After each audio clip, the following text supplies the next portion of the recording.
I've had a few creepy experiences in my life, so here's one of them. I wasn't the main victim in this story. A girl from my school who I kinda knew was the real victim. I was an office aide for my second to last period of the day. I worked on the front counter. Many times relatives would come to pick up their children. One day, this man who looked to be in his 40s came up to me and claimed that he was here to pick up his daughter. I took the pickup booklet to fill in the reason why he was taking her out of school early. He said his daughter had a dentist appointment. I then asked him the name of his daughter, and once he said her name, I immediately knew who she was. The only problem was, I knew who her dad was as well, and he definitely was not the dad. Her dad was short of stature but really buff. This man was tall and lanky.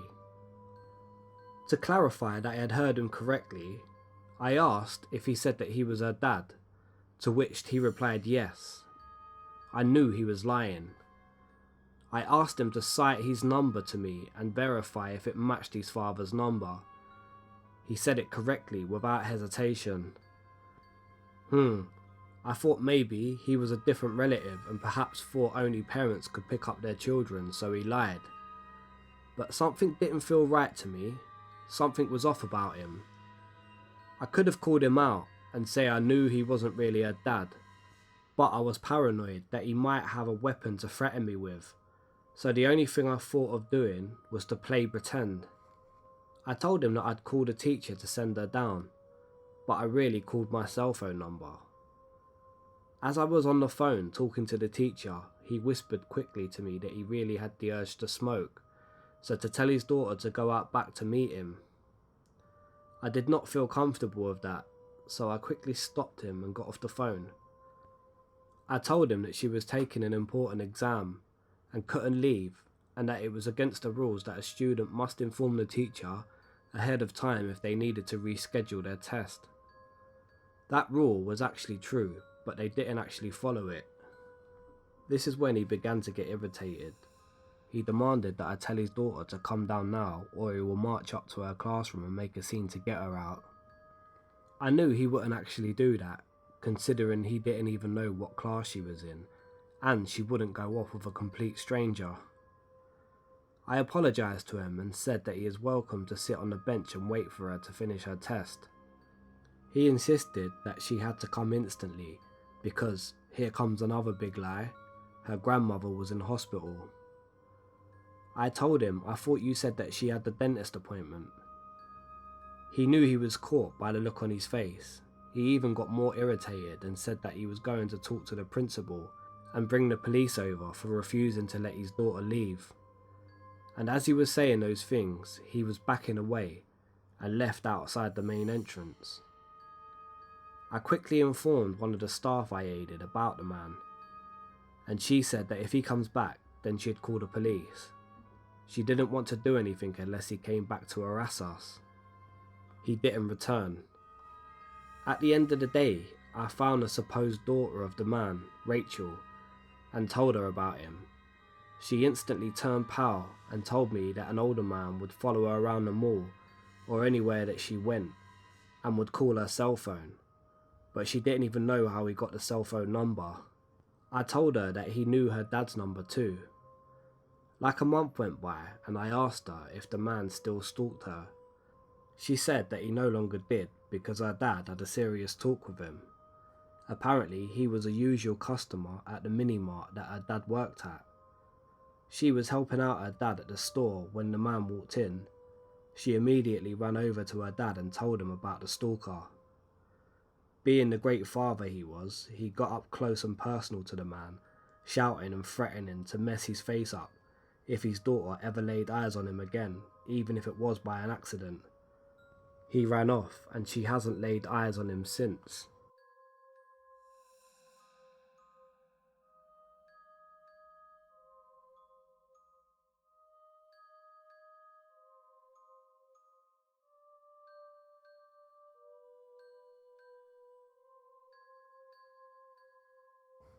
This is the most terrifying experience that I've ever had.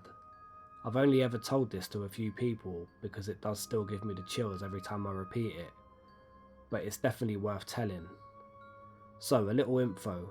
I live in the New England area, East Coast, and this took place last November and ended around February of this year. So, one day, my dad had to take me to school because my mum left for work early. I go to a private school, and about 5 minutes into the drive to school, I noticed that I'd forgot my ID card, which I need to walk around the school with. So my dad turned the car around and we drove back home. Now, my house is gated and you need a code to get in. After we get through the gate, my dad and I noticed that there was someone peeking through the windows. There was no car parked in the driveway though. I was a bit freaked out because I had no idea how this guy got in. The only way to get onto our property is by putting the code in at the gate. And no, he could not have jumped over the gate, the sensors would have gone off. My dad tells me to wait inside the car and to lock the doors. He gets out and walks up to the guy that I can now see to be in his 40s or so. Now this is where it gets a little bit weird, but it's not too uncommon at the same time. My dad looks exactly like Leonardo DiCaprio, and he gets told that almost every day. The next thing I know, this guy asks my dad for his autograph, and asks if he can take a picture with him. Very odd, I know. My dad nervously laughs and backs away a little. We could tell that this guy had some problems, so my dad offers to call someone for him, or even to get him a cab. The guy says, "No, I'm good," and starts walking down our driveway.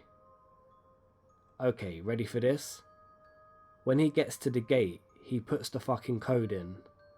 Like, how did he know it? My dad then starts shouting at him, and he starts running down the driveway. Then this beat up white car stops, picks up the guy, and they take off. My dad goes inside our house and checks the place out, and calls me to let me know that I can come in. Fast forward to mid-November. I should mention that I was 16 when this started. I turned 17 in late November. I'm also an only child, if that's even important. So one night, my parents and I are having dinner and talking when the phone rings. We don't take calls during dinner, so we let the answering machine take it. Then we hear this really creepy voicemail. "Hey buddy, smoking hot wife you got. And your daughter, she's a peach as well." My dad got up and picked the phone up, but the person on the other line had hung up. I'm not really one to get freaked out easily, but I was very scared, and I didn't sleep a wink that night. I should mention that by this time we had completely forgotten about the guy on our property. Over the next 2 weeks we got really creepy phone calls, some in the middle of the night. Sometimes I would even sleep on the couch in my parents' room. But let me just quickly tell you how awesome my dad is. He would stay up downstairs while my mum and I slept, and sometimes, when I couldn't sleep, he and I would watch funny movies and play board games. He is incredibly protective of my mother and I, and he did everything he could to keep us safe and feel safe.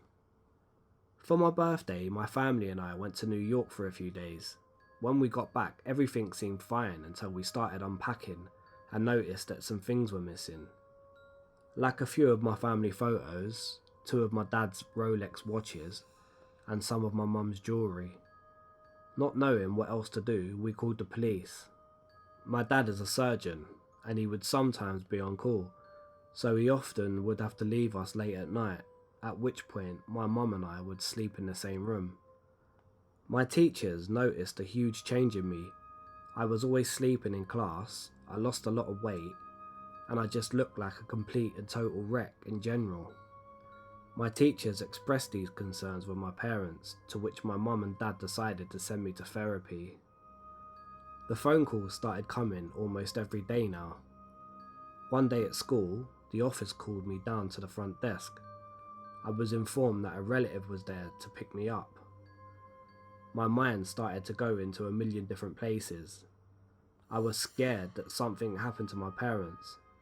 I asked who it was and they said it was my uncle. Now this is where I got a little bit confused. I only have one uncle and he lives in London. I explained that there must have been a mistake, and with that, the lady on the front desk pointed to the man sitting in the lobby. I had never seen him before in my entire life. I told the lady that I wanted to speak to the principal. My parents were called to the school, and I left early that day. And my mum and dad were very uncomfortable sending me to school the next day, so I ended up staying at home for a few days. Long story short, this stalker issue became so big that we actually ended up moving to New York City. But before that, it was getting so out of control. People showed up to the front door, even after we changed our code to get in. We just felt unsafe, and I never wanted to feel that fright ever again. And I hope none of you ever have to experience that feeling either. But thankfully, nothing has happened to us since we've moved. I'm just so thankful that me and my family stood together. So, to the stalker who haunted my family for months, you better hope we don't meet again.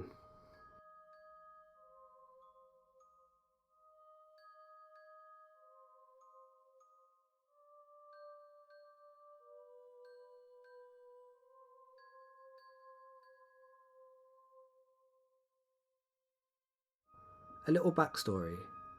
I'm a 20-year-old short, petite female working at Subway, and I can't help but be nice to anyone, even if they creep me out. I feel bad usually. About a year ago, we had this guy, about 35 to 40 years old, who would come in every day for lunch. He was fascinated by my stretched ears and the few piercings that I had on my face, and he would always ask questions. He would sit down after I served him and just watch me from his table for about 2 hours non-stop, just staring at me while I helped other customers. This goes on for about 2 weeks.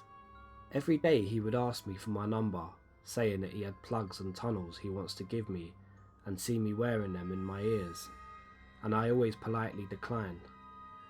One day I'm alone in a store because my manager had to run to the bank. We were really slow that day. I was just in the back room messing around on the phone. I heard the door chime. I looked up and there was no one there. Then I saw a man walk past the front of the store really quickly, like he was in a hurry. Then the store phone rings, and I answer, "Thanks for calling Subway, how can I help you?" This other guy on the phone says, "This is the girl with the nice ears, right?" Me, yes, who is this? Him, "Are you alone in the back room right now? Are you working by yourself?" At this point, I got really creeped out and knew it was him. I hung up and texted the manager the situation so she would hurry up back. He called again, this time asking me a very weird question, like what I would do with him in a room with the door locked, and if I had a boyfriend, and also why was I playing hard to get, etc. My manager gets back and I tell her everything. In the middle of the lunch rush, he calls again. This time my manager answers, and to this day she never told me what he said, but the look on her face made my spine shiver. She told him if he ever called again or showed up here, she would call the police. I thought that was the end of it, but I was wrong. 1 week later, I'm clocking out and getting ready to walk to my car parked in the front. And when I look outside, I see him standing there by my car, looking inside of it. I was an idiot and left the back door unlocked. I watched him crawl inside and shut the door. The creep was trying to hide in my fucking back seat, and God knows what he would have done to me if I would have got in. My manager locked the front door of our store and called the police. When they arrived, they had to pretty much drag him out of the car, and he was arrested. On him was a butcher knife, rope, and a rag with chloroform on it. If I hadn't looked up when I did, I would probably be dead right now. So, Subway Stalker, let's not ever meet again.